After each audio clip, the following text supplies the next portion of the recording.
Obviously, there's a lot of interest in this hearing. I thank the Secretary for coming. Before I give my opening statement and Senator Durbin gives his opening statement, I think we can expect in a hearing this important that we ought to have utmost of decorum during this hearing. Both the witnesses and the members of this committee need to treat each other with respect, and I hope the people in the audience will likewise treat this very important oversight hearing with the respect that it deserves. Secretary Noem, if you get cut off before you're able to answer, I'll give you time to finish your answer after the member's 10-minute has run out. Also, at any time, if you need a break, just let me know. And I think we had a request from your office that take a break maybe of 5 minutes halfway through the meeting, but if you want other breaks, just let us know.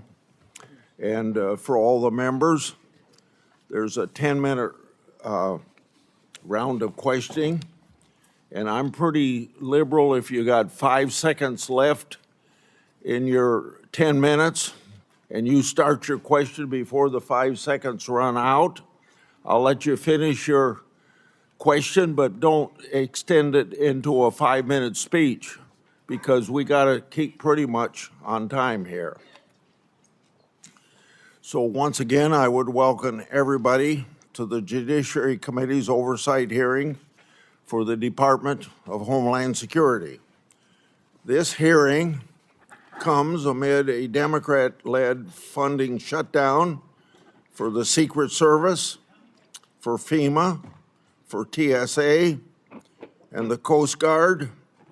These agencies are vital to keeping our country safe. The hearing also comes as our military is engaged with Iran, and I offer my prayers and thoughts to our brave servicemen and particularly to those families that have lost loved ones. Now more than ever, I hope the Democrats will decide to end the shutdown. The Trump administration has worked to deport those who don't have a legal basis in our country.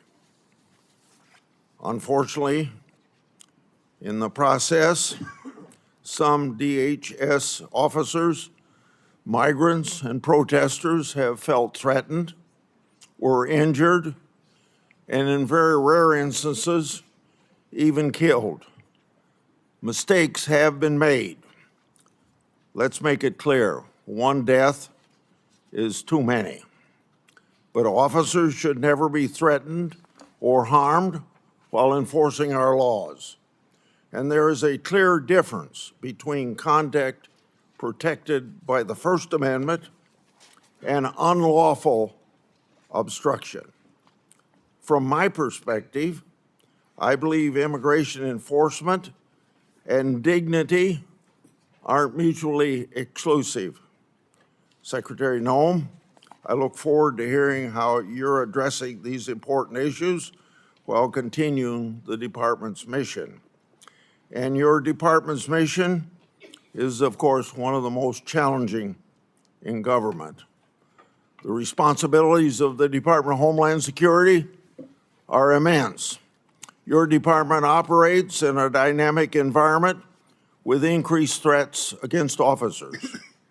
According to DHS, ICE officers have faced an 8,000% increase in death threats. ICE officers have faced a more than 1,300% increase in assaults. Federal law enforcement officers risk their lives finding and arresting criminals. Those criminals have committed murder, sexual assault on women and children, and many have been part of criminal gangs. According to DHS, ICE has arrested tens of thousands of potential national security risks. And ICE has arrested over 1,500 known or suspected terrorists and made over 7,000 gang arrests. Criminals like this destroy the lives of innocent people and have no business being in our country. And many of them are here because the Biden administration's shameful open border policy. Under your leadership, the department has renewed focus on removing criminals from our neighborhoods. You've also accomplished what many of my Democratic colleagues have said could only be done through new laws. You did it by securing the border, and President Trump did as well. In 2025, border crossings decreased 93%. According to DHS and Customs and Border Patrol, 0 illegal immigrants were released into the country for 10 consecutive months. And Customs and Border Protection has seized over 617,000 pounds of drugs. For more than a decade, I've done oversight of unaccompanied migrant children. The Biden administration lost track of thousands of children. The Biden administration disgracefully released children improperly vetted sponsors with addresses including gas stations, shopping malls, movie theaters, and even Disney World. That ought to shock the conscience of every American, and we all love children. The Trump administration has located over 145,000 of these children lost by Biden's open border policy. And thank God for finding those children. The department has taken important steps to ensure these children are located and removed from harm. The examples I just shared are results that keep our communities safe. The example, Secretary Noem, you've also been more responsive than your predecessors to a favorite effort of my part, my oversight requests. Now, I say how you've been responsive, but to be intellectually honest, from the previous administration, that's a low bar to overcome. In August last year, you provided updates regarding my longstanding Afghanistan evacuee oversight. Since 2021, I've investigated the Biden administration's failure to vet Afghan evacuees. The Biden administration hid vetting failures from the public, and multiple inspectors general have since confirmed these vetting failures. As one example, the Biden administration failed to vet evacuees against all available Defense Department tactical data prior to being paroled. On September the 9th last year, DHS told my office that as of August 12th, 2025, thousands of Operation Allies welcome parolees were potentially national security risks. Records provided by DHS also show the Biden State Department recommended a special immigration visa to Afghan nationals charged with shooting 2 National Guardsmen here in Washington, D.C. According to the Biden State Department, at that time, the terrorist, quote, poses no threat to national security, end of quote. The Biden administration's failure to put this country at risk. Yet, my Democratic colleagues keep trying to ignore that historical fact. You all know I'm a strong supporter of inspectors generals and oversight. Inspector General Kafari has told my office several times that he's been restricted by DHS memo from speaking to certain congressional committees about classified report. That report is about covert testing of the Transportation Security Administration checkpoint security screening.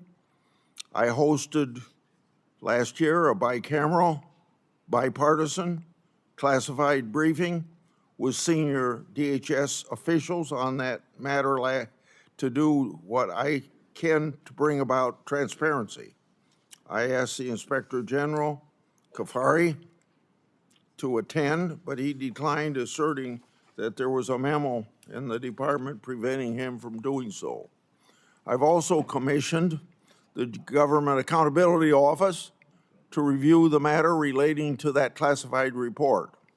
Government Accountability Office has said they've been unable to obtain possession of the report and access to relevant Transportation Security Administration personnel. Inspectors General and the Government Accountability Office help bring about transparency, and we all know transparency brings accountability to government. Secretary Noem, if what my office has been told is accurate, these matters should have been ironed out a long time ago. If that isn't accurate, you can tell me. Lastly, after your confirmation, you worked with me to restore 3 whistleblowers to their jobs. Thank you for helping me, but more importantly, thank you for bringing justice to those people, because those whistleblowers faced tremendous retaliation for just reporting what the government should have been doing. They blew the whistle on the government's failure to comply with DNA Fingerprint Act of 2005. By executive order, President Trump has required compliance with that law. Now those whistleblowers have been elevated to supervisory roles. They'll receive back pay to cover years of financial losses. For 2 of them who needed it, their law enforcement credentials, badges, and firearms were reauthorized. Often I say whistleblowers are treated like skunks at a picnic, and these were treated like skunks by the previous administration. That administration failed to do right by these whistleblowers. I appreciate your leadership in righting the wrongs against those patriotic whistleblowers, Senator Durbin.